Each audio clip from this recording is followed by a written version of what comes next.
Alright guys, the AAA games industry is at a very weird crossroads. It's a very strange time for all of us, kind of weeding through the mess and the muck of all the DEI-infused chaos and drama and garbage that's being pumped out into the games industry right now. And there is just so much to cover that it seems like I just have to pick a topic and stick with it because I could go 7 different directions with it. But what we've seen so much of is things like Microsoft and Halo pushing again people into the positions of power to push this DEI messaging and all this woke agenda that we've seen, all this nonsense, the LGBT alphabet mafia crap. When the reality is fans of video games just want good, solid entertainment. And that's what a lot of games, even if they're not the best games, are trying to do to cater to fans and give them what we call fan service, something that is generally frowned upon by activists in the entertainment industries, whether it's Hollywood or the video game industry. Nobody wants to give the paying customers fan service for whatever reason. They always want to say, no, you need to subvert the expectations of the fans, take away their expectation and replace it with something that they didn't know they wanted. And believe me, over time, they'll eventually want it. And again, this never seems to work out. So that's why we're seeing games like the first Descendant putting out content that, while the game, in my personal opinion, is not as good as Warframe, and yes, guys, I hear you screaming in the comments, Warframe's a woke game. Yes, 100% agree with you. And it's a woke game that is actually well made. And again, I understand, Warframe's been around a lot longer, like 10 years now. First Descendant's a relatively new game, give it time. 100% agree with you there as well. However, as far as gameplay goes, I found First Descendant to be a little bit lacking, but over time it could get a lot better. That being said, Nexon, a Korean developer that made First Descendant, is putting out as much fan service as is humanly possible, as we are seeing from their ultimate skins for characters like Freyna, who they just released this coming out the 10th of this month, and these skins are insane, guys. Now again, not for me personally. I'm not one of these guys who needs to have the 90% half naked or whole 90% naked chicks in my game. I have no problem with it. Like if that's your thing, go for it. More power to you. My days of worrying about how much skin my character personally had exposed are long gone. However, this is being pointed out by a lot of people that this company, Nexon, is about to print money hand over fist because of the fact that they are not afraid to give fans of these games exactly what they want, which is, a enjoyable experience for whatever that's worth. Again, everyone, different strokes for different folks. People find different things enjoyable in different games and movies. So if this appeals to a certain fan base and it's a paying customer base, I say again to Nexon, more power to you. And even that being said, we have seen a massive drop in the player base for First Descendant. We give it time. It might jump back up. Obviously, there's a lot of bugs to work out. I know that Nexon has done a lot with mobile gaming in the past, I believe. So this could be one of their big titles that they just have to work on over time. So let's just try to be patient with them. And of course, they also have Vindictus Defying Fate coming out, I believe, next year. Another game, which I actually played a little bit of, and the alpha playtest was pretty good, in my personal opinion. And of course, absolutely stunning character models. Not just Fiona here, but even the male character models were really fantastic looking as well. So these companies seem to be doing everything right, at least trying to appeal to the customer base, the primary customer base of video games, despite what people will tell you, is still men. It's still a male-dominated industry, and we are the customer base who will go out and spend our money on these games if they are treated with the proper love and care. That being said, a company that has not been treating any of their games with love and care is Ubisoft, and we'll talk about them in a minute after this quick word from our sponsor, Instant Gaming. Now, if you guys are looking to save some money on games, look no further. Instant Gaming has got you covered. They've got a 4.7 out of 5 star on Trustpilot.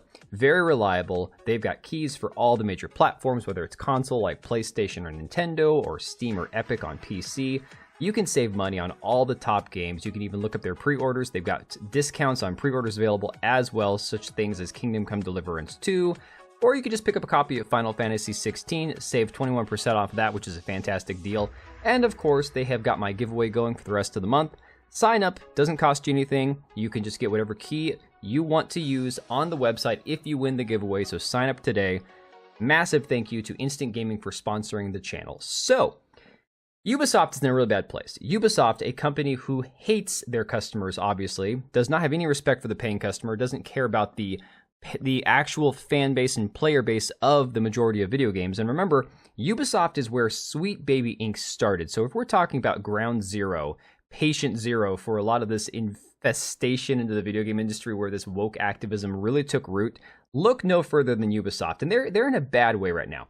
So you can see that they have been mulling over this potential idea of considering a buyout and going private, which again has led to a lot of people jumping on their stock after it dropped down to about 10 euros, where it spiked back up to 14, because people were like, hey, if this is going to be another Twitter and we're going to see a jump before before it goes private, that's an easy few euros you can make per share. Of course, you got to buy a lot to make it worth your while. However, again, not financial advice. I'm not an investor.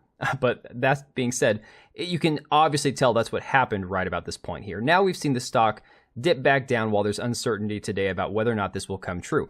What's even crazier, though, is there's been a lot of talk that this has been intentional, that Ubisoft has intentionally been trying to do this. Well, maybe not Ubisoft specifically, but there's been intention behind the scenes by Tencent or some other bad actor to intentionally tank the Ubisoft stock in order to force a privatization, a buyout of their shares. And now we're seeing rumors from Endymion, who has had a massive amount of scoops from inside of Ubisoft and the video game industry as a whole, some insiders he has at Sony, that have been revealing a lot of this information. So That Park Place article says a new rumor alleges that Ubisoft intentionally promoted Yasuke in Assassin's Creed Shadows so that the company's stock price would tank and allow Tencent to more easily take over the company, which is 100% believable if you honestly think about this, guys. There is so much evidence pointing to this. It's baffling that we didn't see this sooner. And I know a lot of people have pointed to this and said, this is Tencent, this is the CCP that have been, planning this all along. And while the evidence has been there, it's becoming way more obvious, to the naked eye without any, investigating under a microscope. You can definitely see the pieces of this all fitting together now. YouTuber Endymion shared that an alleged insider shared with him that Ubisoft was using that implementation of this character into their game to steer the public reception of not only Shadows, but Ubisoft as a company in general towards a scenario that would actually lead to a buyout. He explained, as I was told, Tencent allegedly was a big pusher of Yasuke becoming the main character of Shadows, which is crazy to think about because a lot of Western perception that has been said for years.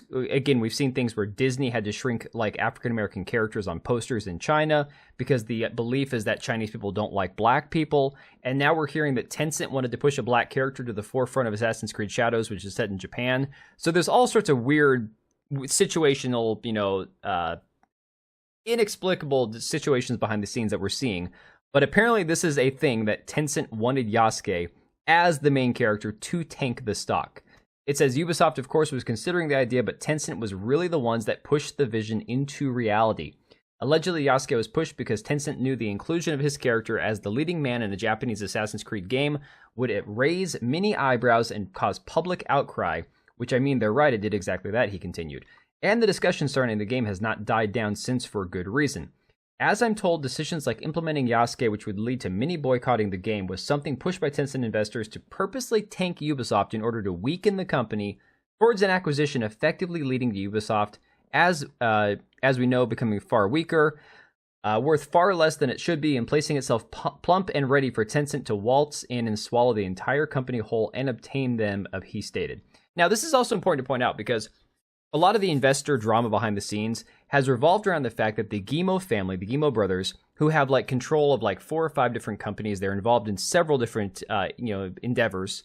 They never relinquished full control to Tencent, despite the fact that they let Tencent buy a 40, I would believe it's a 49 or 45% investment in the company. They still only gave them, I believe it was somewhere in the ballpark of 4 or 5%. Don't quote me on it. Go look it up for yourself.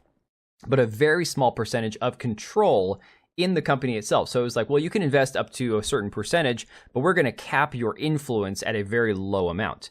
So if this is true, this is them essentially being strong-armed by Tencent to give Tencent the control that they ultimately wanted from the get-go. And again, this is not take away any of the blame or guilt of the Guillemot family and the Guillemot brothers if they intentionally tanked the price of the stock so that they could swoop in and buy more of the shares. Again, we don't have solid proof of that yet, so all of these are just allegations and theories at this point. But it could absolutely point to, again, collaboration between Tencent, the Guillemot family, all these bad actors at play to tank the stock of Ubisoft so that they could gobble it up, make a profit on it, make the company go private, all these different scenarios at play. And all we know is the fact is this game has definitely been like the final nail in their coffin. And of course, Razor Fist has a fantastic video talking about this, a lot of the CCP connections, pushing the DEI agenda in ESG funding through the Western world. Go watch his video. It's actually linked in this article that I'm checking out on That Park Place. So that being said, guys, let me know what you think about all this nonsense. I think that this is so insane that this is all basically reaching fruition at this point, that ultimately Assassin's Creed could be the final nail in the coffin for Ubisoft, and that all it took was a Black Samurai to inevitably lead to Ubisoft's downfall. But again, let me know what you think about all this. I will catch you guys on the next one. All right, and if you made it this far, thank you so much for watching the video. Thank you for being here. I do have 2 channels, Minimal Effort Podcast, as well as my gaming channel. I do have a Twitch and Kick for my gaming channel. We do live streams over there occasionally, maybe once a week. And then if you are in the market for a new PC, make sure to check out Meta PCs. Click the link I have down below. Use code TBO at checkout for a special discount. Thanks again for watching, and I'll see you next time.